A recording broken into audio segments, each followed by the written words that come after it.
mau ngasih tahu pendukung 02 tuh dengan cara apa lagi? Dikasih tahu fakta, dibantah. Dikasih tahu bukti nyata, nggak terima. Oke lah, kita berbeda pilihan boleh. Kita mau mendukung siapapun boleh. Negara kita tuh negara demokrasi. Hola netizen yang tercinta, Capres nomor urut 2 Prabowo Subianto dalam beberapa kesempatan mengungkit soal air susu dibalas air tuba. Kapten Timnas Amin M. Saugi merespon hal itu. Awalnya Saugi menyebut Anies selalu mengajak untuk menghormati siapapun. Selain itu, Anies disebutnya juga tidak pernah menyerang secara pribadi. Menurut Saugi, Anies tidak akan melaporkan kritik yang datang untuk paslon nomor urut 1 ini. Ia akan melaporkan suatu kejadian jika sudah mengancam keselamatannya. Sebelumnya, Prabowo menyinggung soal air susu dibalas air tuba dalam kampanyenya di Jambi pada Selasa 9 Januari 2024. Hal yang kurang lebih sama juga disebutkan dalam kampanye di Bangka Belitung pada Jumat 12 Januari 2024. Prabowo menyayangkan pihak yang pernah dibantu malah membalas dengan kebencian. Namun, dia tidak menyebut nama secara gamblang. Prabowo mengaku tidak akan membalas pihak yang dimaksud telah berbuat jahat tersebut. Kita memberi kebaikan, tapi dibalas dengan kedengkian.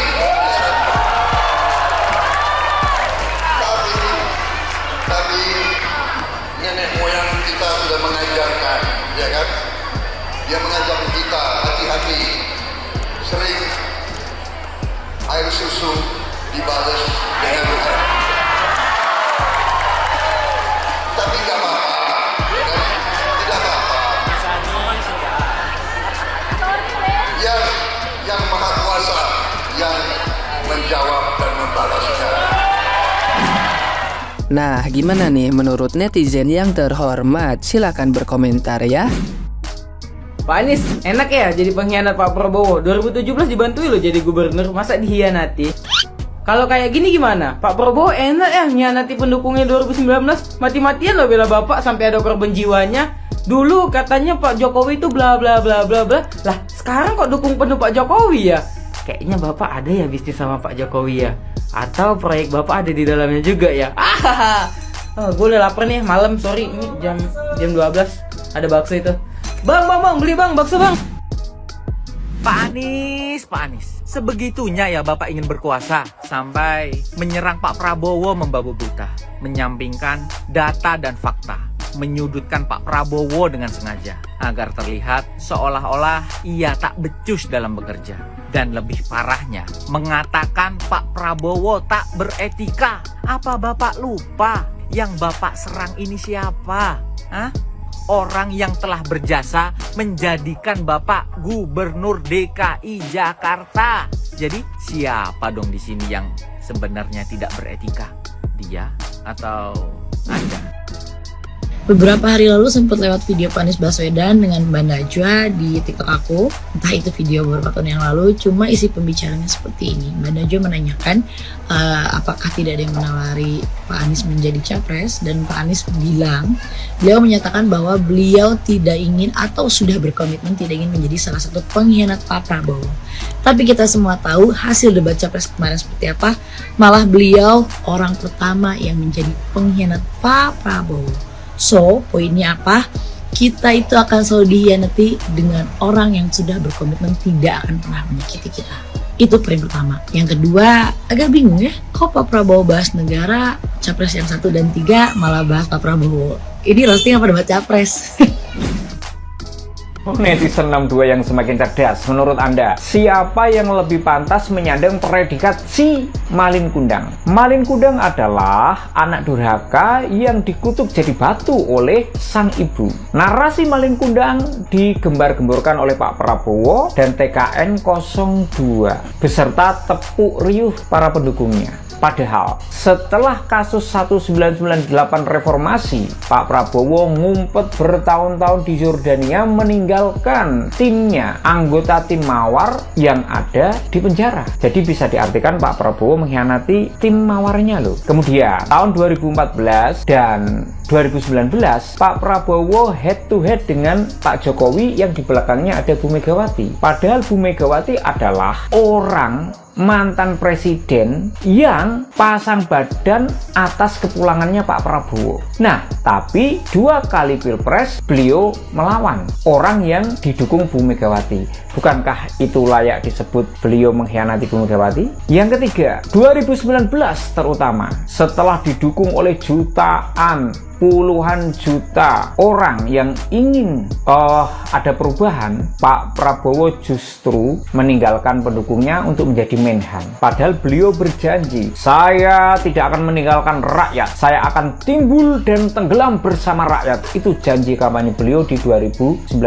Tetapi nyatanya beliau berkhianat kepada puluhan juta rakyat, bahkan kepada puluhan orang yang meninggal dunia atas peristiwa efek Pilpres 2019. Ayo, kemudian yang sekarang 2024, Pak Prabowo maju lagi dengan cawapres yang cacat konstitusi. Artinya Pak Prabowo bisa dimaknai durhaka terhadap Ibu Pertiwi, durhaka terhadap para pahlawan yang memperjuangkan kemerdekaan, kebenaran, keadilan, dan juga berkhianat terhadap tata negara.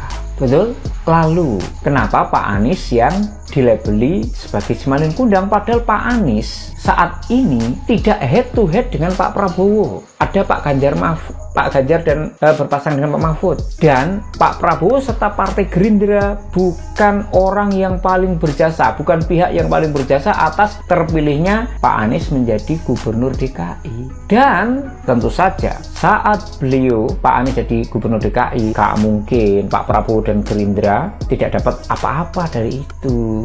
Betul? Lalu di mana pengkhianatan Pak Anies? Karena ternyata menurut Pak Sandi, Pak Prabowo sangat tidak setuju kalau Pak Anies yang maju menjadi Gubernur DKI di 2017. Iya kan? Jadi sudahlah, Pak Prabowo dan TKN-nya dan pendukungnya gak usah ngungkit-ungkit lagi dengan narasi pengkhianatan Pak Anies terhadap Pak Prabowo. Nanti malah malu sendiri karena akan banyak pihak yang tahu masalah yang sebenarnya akan berbicara, sehingga nanti Pak Prabowo dan TKN-nya malu sendiri loh. Kebenaran akan selalu mencari jalannya. Salam jernih, salam akal sehat, salam inspirasi untuk Indonesia.